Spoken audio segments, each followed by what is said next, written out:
ನಾವು ಇವತ್ತು ಹೋಗ್ತಾ ಇರೋದು ಚಾಮರಾಜನಗರ ಜಿಲ್ಲೆ ಪುಣಜೂರು ಪಂಚಾಯಿತಿಯ ಬೇಡಗುಳಿ ಎಸ್ಟೇಟ್. ಇದನ್ನು ಎಮರಾಲ್ಡ್ ಹೆವೆನ್ ಎಸ್ಟೇಟ್ ಅಂತಲೂ ಕರೀತಾರೆ. ಇಲ್ಲಿಗೆ ನಾವು ಇವತ್ತು ನಮ್ಮ ತಂಡದ ಪರವಾಗಿ ಒಂದು 6 ಜನ ಬಂದಿದ್ವಿ. ಚಾಮರಾಜನಗರದಿಂದ ಈ ಬಸ್ಸಲ್ಲೇ ಬಂದಿದ್ವಿ. ನಾವು ಇವತ್ತು ಬಂದು ಇಲ್ಲಿ ಸ್ವಲ್ಪ ಸಾಮಾನುಗಳು ತಗೋಬೇಕಿತ್ತು. ತಗೊಂಡು ಮುಂದೆ ಬಂದು ದೇವಸ್ಥಾನ ಇದೆ. ಇಲ್ಲಿ ನಾವು ಬಂದಿರೋ ಮುಖ್ಯ ಉದ್ದೇಶನೇ ಇಲ್ಲಿ ಬಸವೇಶ್ವರ ಸ್ವಾಮಿ ದೇವಸ್ಥಾನ ಅಂತ ಇದೆ. ನಾವು ಪೂರ್ವಜರು ಮೊದಲಿಂದನೂ ಇಲ್ಲಿ ಬರ್ತಾನೆ ಇದ್ದೀವಿ. ಇಲ್ಲಿ ಸೋಲಿಗ ಜನಾಂಗದವರ ಮನೆ ಇದು. ಇವರೇ ಇಲ್ಲಿ ಇದ್ದು ಪೂಜೆ ಮಾಡ್ತಕ್ಕಂಥದ್ದು. ಇವ್ರ ಮನೆಗಳು ನೋಡಿ ಪಾಪ 2026ರಲ್ಲೂ ಇನ್ನೂ ಟ್ರೈಬಲ್ಸ್ ಜನಗಳು ಹಾಡಿಯಲ್ಲಿದ್ದು ಅವ್ರ ಜೀವನನ ಎಷ್ಟು ಕಷ್ಟಕರವಾಗಿ ಜೀವನ ಸಾಗಿಸ್ತಾ ಇದ್ದಾರೆ ಅಂತ ಸ್ವಲ್ಪ ಎಲ್ಲ ನೋಡಿ. ಇನ್ನೂ ಇವ್ರಿಗೆ ಒಲೆ ಆಗಲಿ ಗ್ಯಾಸ್ಗಳಾಗಲಿ ಇನ್ನೂ ಪಾಪ ಪರಿಚಯನೇ ಇಲ್ಲ ಅದ್ರದ್ದೆಲ್ಲ. ಇನ್ನೂ ಒಲೆಗಳಲ್ಲಿ ಸೌದೆ ಒಲೆಯಲ್ಲೇ ಇವರು ಅಡುಗೆ ಮಾಡ್ತಾ ಇರೋಂತಹ ಸನ್ನಿವೇಶಗಳು ನಾವು ನೋಡಿ ನಮಗೆ ತುಂಬ ಸಾಕಾಗಿದೆ. ಏನೂ ಮಾಡೋಕ್ಕಾಗಲ್ಲ. ಅದು ಪಾಪ ಅವರು ರೂಢಿ ಅವ್ರ ಸಂಪ್ರದಾಯ ಥರ ಹೋಗ್ತಾನೆ ಇದೆ ಜೀವನ.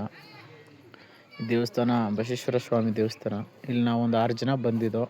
ಸೊ ನಾವು ಚಾಮರಾಜನಗರದಿಂದನೇ ಎಲ್ಲನೂ ಅಡುಗೆ ಮಾಡೋಕ್ಕೆ ಪದಾರ್ಥಗಳನ್ನ ತಂದು ನಾವೇ ಓನಾಗಿ ಪ್ರಿಪೇರ್ ಮಾಡ್ತಾಯಿದ್ದೋ. ಯಾಕಂದರೆ ಎಷ್ಟೋ ವರ್ಷ ಬಿಟ್ಟು ಹೋಗಿರ್ತೀವಿ.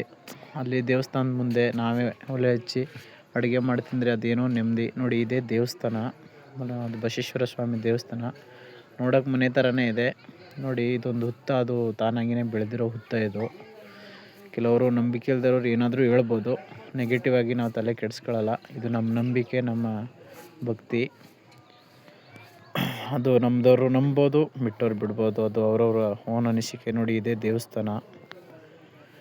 ನೋಡಿ ತುಂಬ ಚೆನ್ನಾಗಿದೆ ನೋಡೋಕ್ಕೆ. ಈ ಪ್ಲೇಸ್ ಅಂತೂ ಅವಿಸ್ಮರಣೀಯ. ನೋಡಿ ಈಗ ದೇವ್ರನ್ನ ತೋರಿಸ್ತೀನಿ. ಇದೇ ಈ ಸ್ವಾಮಿ ಶ್ರೀ ಬಸವೇಶ್ವರ ಸ್ವಾಮಿ ಮತ್ತು ಮಲೆ ಮಹದೇಶ್ವರ ಸ್ವಾಮಿ ನೆಲೆಸಿರುವಂತಹ ಈ ಶ್ರವಣ ಬೋಳಿ ಅಂತ ಏನು ಕರೀತಾರೆ, ಕತೆಗಳಲ್ಲೆಲ್ಲ ಕೇಳಿರ್ತೀರ ನೀವು. ಅದೇ ಜಾಗ ಇದು. ಶ್ರೀ ಬಸವೇಶ್ವರ ಸ್ವಾಮಿ ಮತ್ತು ಶ್ರೀ ಮಲೆ ಮಹದೇಶ್ವರ ಸ್ವಾಮಿಯ ದೇವಸ್ಥಾನ ಇದು. ಇದು ಬೇಡಗುಳಿ ಎಸ್ಟೇಟ್ ಮುಂಭಾಗದಲ್ಲಿದೆ. ನೋಡಿ ಇವರೇ ನಮ್ಮ ಅಣ್ಣ ಅಡುಗೆ ಮಾಡ್ತಾ ಇದ್ದಾರೆ. ತುಂಬ ಹೊಟ್ಟೆ ಅಂತೂ ಹಸಿತಾ ಇದೆ. ಯಾಕಂದರೆ ಇಲ್ಲಿ ಹೋಟ್ಲ್ಗಳು ಯಾವುದೂ ಇಲ್ಲ. ಸೊ ನಾವೇ ತಗೊಂಡು ಅಡುಗೆ ಮಾಡ್ತಾಯಿದ್ದೀವಿ. ನನಗಂತೂ ಸಿಕ್ಕಾಪಟ್ಟೆ ಹೊಟ್ಟೆ ಹಸಿತಾ ಇದೆ. ಬೇಗ ಮಾಡಿ ಅಂತ ಹೇಳಿದ್ದೀನಿ. ಮಾಡ್ತಾನೆ ಇದ್ದಾರೆ ಅವರು ಪಾಪ. ಮಾಡಿ ಬೇಗ ತಿಂದು ಇನ್ನೇನು ಸಾಯಂಕಾಲ ಆಯಿತು, ಅಡುಗೆ ಆಗಿದೆ. ಬಾತಂತೂ ಘಮ ಘಮ ಘಮ ಘಮ ಅಂತ ಇತ್ತು. ತಿನ್ಕೊಂಡು ಬಂದು ದೇವಸ್ಥಾನದಲ್ಲಿ ಕೈ ಮುಗಿದು ಒಂದ್ಸಲ ಸ್ವಾಮಿ ದರ್ಶನ ಮಾಡ್ದೋ. ಏನೋ ಮನ್ಸಿಗೆ ಒಂಥರ ನೆಮ್ಮದಿ ಅನಿಸ್ತು.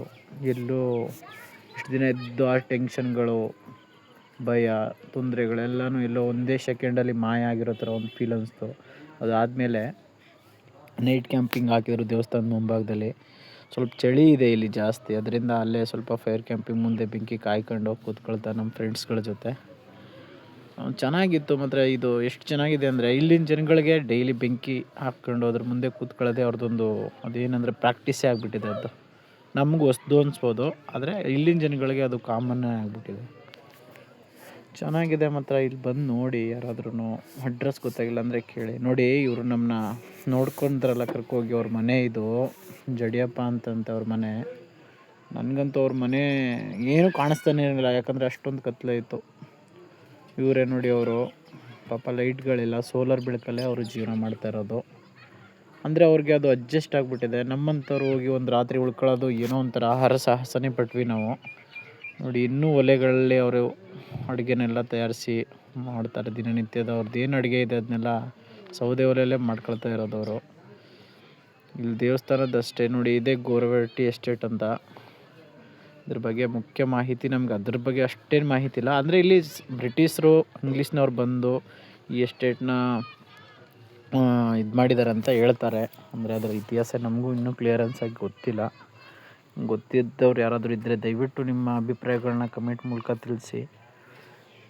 ಇಲ್ಲಿ ಬಸವೇಶ್ವರ ಸ್ವಾಮಿ ದೇವಸ್ಥಾನ ಇದೆ, ಬನ್ನಿ ನೋಡಿ ಎಲ್ರೂ. ಇನ್ನೂ ಈ ಪ್ರಪಂಚದಲ್ಲಿ ಒಂದು ಜಾಗದಲ್ಲಿ ಭಕ್ತಿ ಭಾವದಿಂದ ಒಂದು ಸ್ಥಳ ಇದೆ ಅಂದರೆ ಅದು ಇದೇ ಸ್ಥಳ. ತುಂಬ ಪವಿತ್ರವಾದ ಸ್ಥಳ ಅಂತಲೇ ಹೇಳ್ಬೋದು. ಸುತ್ತಲೂ ದೊಡ್ಡ ಅರಣ್ಯಗಳು, ದೊಡ್ಡ ದೊಡ್ಡ ಬೆಟ್ಟ ಗುಡ್ಡಗಳು, ಅದ್ರ ಮಧ್ಯದಲ್ಲೇ ಇದೆ ಈ ದೇವಸ್ಥಾನ. ನೋಡೋಕ್ಕೆ ಚೆನ್ನಾಗಿದೆ. ಬಂದು ಒಂದು ಸಲ ನೋಡಿ.